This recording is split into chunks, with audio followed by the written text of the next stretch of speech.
Hi there, and thanks for joining us. I'm Connie Tran. A Fresno man recently celebrated his one-year anniversary of a traumatic brain injury that nearly cost him his life.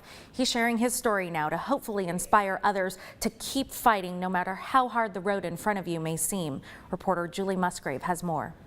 The day started with a common post-Christmas to-do list. Dan Mele climbed up a ladder to take down lights. I evidently lost my balance.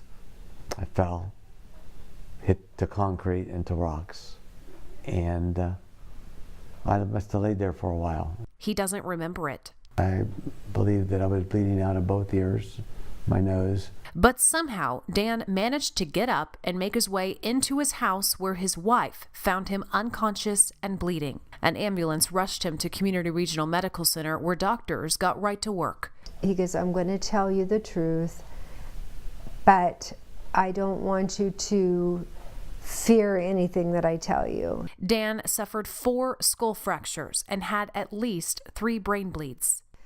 He was unrecognizable to me. It didn't look like the man that I'd been married to for 43 years. He stayed in a coma for 3 weeks, very near death. But Dan says despite unconsciousness, he made a decision to live. And I believe that's what started my recovery process. Dan's brain injury meant he simply had to start over. I had to learn how to shave, and I had to learn how to shower, and I had to learn how to eat, and I had to learn how to dress. He credits the ICU and Leon S. Peters rehabilitation staff at Community Regional for helping him fight through the frustration. You can see and feel that they loved what they were doing, and they cared about my recovery. Quality of the recovery in many cases can be exceptionally good, to the point where, again, to casual observation, it's very hard to tell that they actually had an injury to begin with. Dr. H. James Jones helped on the neurological front. He exercised Dan's brain through cognitive behavioral therapy. His is probably about as optimum an outcome as you could possibly imagine.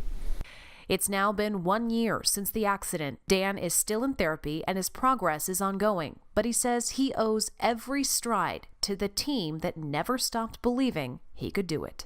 I've been able to tell my story, and I watched the hope that I bring to others, the belief that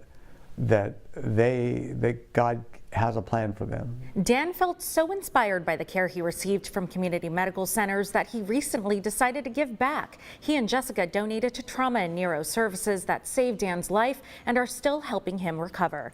If you'd also like to make a difference at Community, visit communitymedical.org/give.